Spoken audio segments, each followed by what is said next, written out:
Tank Davis, punch resistance, is underrated punch resistance. Against Pitbull, he dealt with a lot of punches to the hip, a lot of punches to the back and kidney. Right there, you see Tank rolling out. That's one of his signature moves. I've been watching a couple of his fights, and a lot of times when he try to roll out, Pitbull will meet him with a hard body shot. And as you can see, Pitbull was winding up and digging and landing a lot of his body shots. So it's no surprise that after the fight, Tank said he didn't want a rematch. Here's another example of Tank trying to roll out, doing that little pivot close to the ropes. Pitbull caught him yet again with another hard body shot to the kidney. Pitbull was on him like white on rice all night. And it was body, it was hips, it was back shots, no diddy. And that was another great body shot by Pitbull Cruz. So this was a lot of work for Tank, a lot of movement. And you have to move while you're getting hit in the hips and in the legs. Right there, he hit him in the backside, hit him in the buns. So this is an annoying style to have to fight against, constant aggression. And this rematch is definitely going to be a great rematch. Tank Davis takes another shot to the body. Now, one of the reasons Pitbull was able to land so often on Tank is because he would throw combinations. So right here is the end of the second. Pitbull landed one more body shot to end out the round. But Pitbull would throw 3 and 4 punches. So even if he missed the first or the second, he's going to land one of them. And Tank had to deal with that for 12 rounds. And I think that he did a very good job.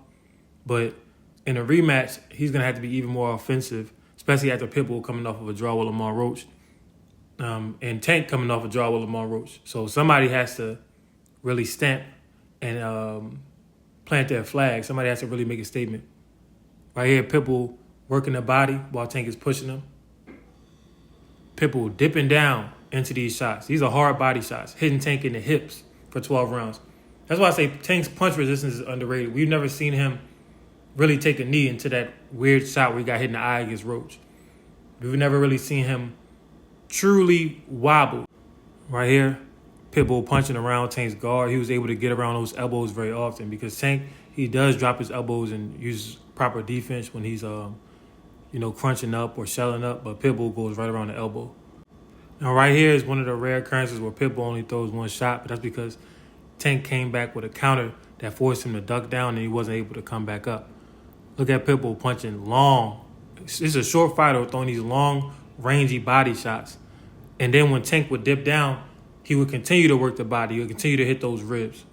You see that? Here's another example, right? Yeah, Tank, he never really looked to slow down in this fight, no matter the body punishment that he took. And I think it's an underrated aspect of his game. Tank Davis has great punch resistance, right? He has a great chin and a strong body. Pitbull digging to the body yet again. And the combinations is what was catching up with Tank. You block one, you counter another, but he throws the third one and the fourth one. And then he's right back on you. You don't really get time to rest and regenerate. Another long body shot, hitting right on the belt, right? Tank is along the ropes. It's just in the fourth round. That time he threw a hook, caused Tank to dip down. Then he does what? Hits Tank in the ribs. This was a common occurrence and technique of Pitbull. Get Tank to duck, and when he ducks, hit him in the ribs. Another shot around the elbows. So when reviewing this fight, I realized it was closer than I thought it was. Like another shot by Pitbull as Tank tried to move along the ropes. So Pitbull's game is trapping you while you're moving. Gets Tank to duck down again, goes for the ribs. Pitbull had certain tactics that he was using over and over. Long right hand to the body. And he found success with those shots. And once again, this fight was a lot closer than what I initially thought. Another shot to the hip. Those hip shots hurt. And the thing is, when you're getting hit in the hips, it's supposed to take away your mobility.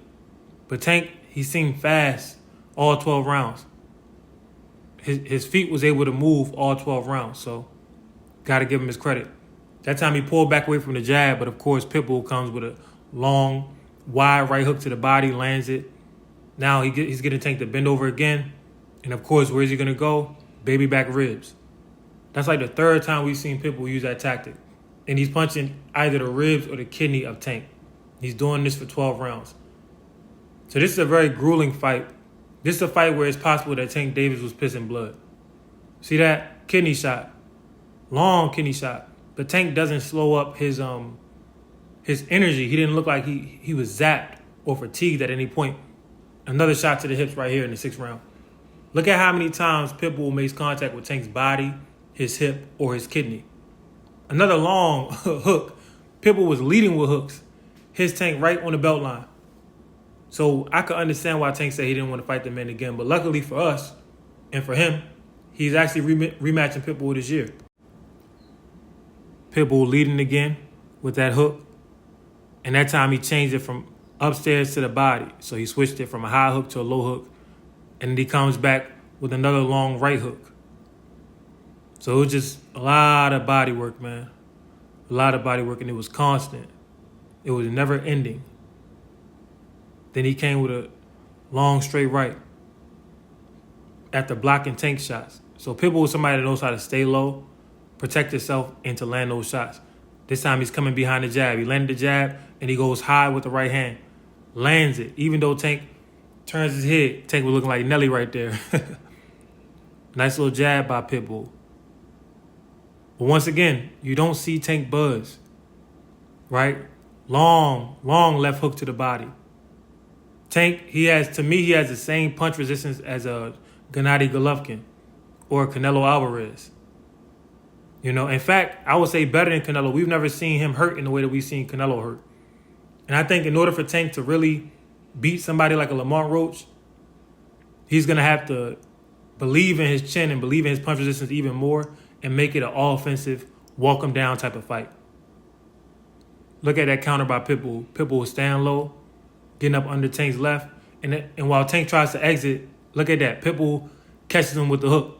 So that's one of Pitbull's techniques. When you're moving, whichever door that you choose to move out, his punch will beat you to that door. And he does that often. So we're in the second half of the fight. Pitbull hasn't slowed down. Neither has Tank. Tank, he's done a lot of movement, a lot of making Pitbull miss. But right there, as you can see, he has gotten hit as well. And that was a low shot, really a little bit below the belt. That time Tank parries the lead hand, and Pitbull's coming back with the rear hand right around the elbow. Tank rolls it a little bit, but he's been getting that for 7 rounds now. So it has to be catching up with him. You know, he has to be feeling that. Another long lead left hook. And Tank has the speed to move out of the way, but I think because he is feeling the punches, he's decided, listen, I'm going to stand here and trade a little bit. I'm not just going to move and tire myself out because I still have 6 more rounds to go. Well, 5 if you don't include this round. And now they're pretty much shoulder to shoulder. Pitbull is still working his hand. Throws another left hook. Right hook, excuse me. Comes with another right hook. Pitbull doesn't even set up a lot of these wide hooks. He just throws them because he knows that even if he gets countered, he's not going to get knocked out. Another time he gets Tank to dip down, probably off of a hook, then comes up with an uppercut. All you see is him winding up, loading up time and time again, hitting Tank in the same spots. You can't tell me that the man wasn't feeling it, but he never went anywhere. We've seen these same shots on guys like Rolly Romero, and Rolly's a tough guy himself. But that's just to show you the comparison, to show you the difference. Even Raul Valenzuela, he didn't want to stand toe-to-toe with this man. He had to use angles because it's a lot of heat that Pitbull was throwing. But Tank is able to stand toe-to-toe, take this punishment, and continue to come out with the victory because he has great punch resistance. Great uppercut by Pitbull Cruz. Right, back Tank up a little bit. So here's a replay of that uppercut. Of course, it was coming off of a combination already, which got Tank to dip down. And then Pitbull comes up with a beautiful uppercut. Tank is pulling back, so he takes off of a little bit, but he still feels it. Still rocks his head back. Another uppercut to the body. Now we're in the 9th round. So once again, whenever Tank bent down, Pitbull would take advantage of that, whether it was a body shot or him trying to catch Tank with an uppercut while he's raising up. Look at how wide Pitbull makes his legs when he throws these punches, bro. These bolo hooks, these long hooks. And this is a short man. But he gets such a long base before loading up with all that power. And he trusts in his chin so much. Right here, I believe they trade hooks. Tank's hooks actually landed more accurate if you were looking at the position of the glove. And they face to face. Look at Pitbull's face, man. He really is a Pitbull. Jab, rocks Tank. Gets Tank to duck, hits him with the body shot. So now Pitbull is kind of in a rhythm. He already knows whatever I throw up top is going to cause Tank to duck. And when he ducks, I'm going to adjust my punches and take it down low. Another long hook, long right hook around the guard. That time he got Tank to do his little shoulder roll, and then he hit him where? In the kidney, in the back, which is illegal. But Pitbull, he's a dirty fighter, and that's just his game. And Tank dealt with it for 12 rounds. That's why I give him his credit. See that? That's Tank's pivot. The exit move that he used against Ryan, that he used against Rolly. Against Pitbull, Pitbull catches him while he's trying to do that. So he pays for it every time. Now he's just working that body, man. Getting around those elbows. Got around that elbow. Landed that shot. Looks like Tank parried the jab. Pitbull comes with a right to the top of the dome, man. But Tank has a hard head, great chin, solid body that could take a lot of punishment. And when watching this, right here, Pitbull was actually able to counter. He was actually able to counter Tank, and he gets around the elbow yet again. It's like Pitbull, I guess he's so used to being the shorter guy, he already knows where to punch on these dudes, man. Like, he punches around the guard so well, you could tell it's something that he's mastered, that he's been doing for years. Look at that. Another one, I don't know if you could see it, but he was around that guard. Tank trying to do the pivot again, gets hit in the kidneys, in the back. That's like the fifth time or sixth time this happened, man. Pitbull comes back with another back shot. Illegal shots, but kidney punches, you know what I mean? Take away your legs. You're definitely going to be pissing blood, man, if you get in the ring with Pitbull Cruz. Then he comes up with a hook to the head. Tank actually weaves that one a little bit because of his natural athleticism. But the fact of the matter is, for you to be athletic and quick and fast for 12 rounds and fighting in the style that Tank fights in, it just shows his grit, shows his punch resistance. Pitbull hit him once again in the hips, hitting him in the back. And it just shows, Tank is a pretty competitive fighter. And the fact that he's actually going to rematch this guy, another shot to the legs. Pitbull was just hitting anything. Anything he sees is going to hit, like Rocky Marciano. Gets Tank to dip down again, hits him in the ribs. And these are all things that Tank could fix. Like, stop dipping down. It's best to just take a step back and a step to the side. Get behind the shoulder roll, keep your guard up. But every time you dip down, you're leaving yourself open to these shots. Pitbull hit him in the chest that time with a long right hand, where he kind of got his whole body into that one. 12th round, got Tank up against the ropes. Clean shot to the body, which ends up in the clinch. All right, so final round, Pitbull throwing another bolo shot, catches Tank on the hips while Tank is pivoting. Tank pretty much survives this onslaught. Another shot to the kidney just for the roll, just for the hell of it.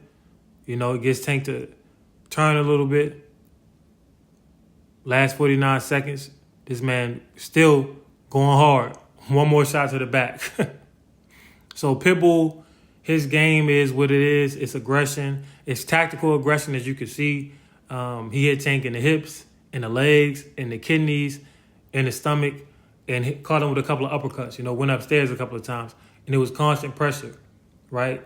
In a rematch, Tank, he's not going to be able to bend down like that because, those are shots that Pitbull doesn't necessarily have to land. So when he goes upstairs, find a different defense as opposed to just, bending down and leaving your body open.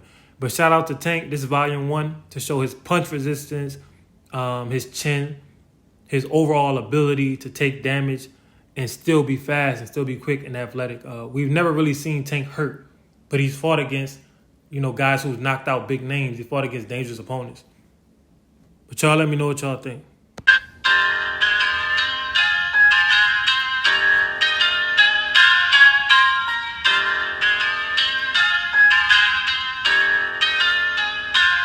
I'm on natural high, don't cost God. $1 million, no cum laude. 4, 5, 7, about 50, 11, figure bad. Just trying to touch my body. I got that thing on my pant, make it go ooh. Something different, I could get she drip and make it spit. I bet the neighbors know my name. Next door, cold kid, I got that. I can't even say it.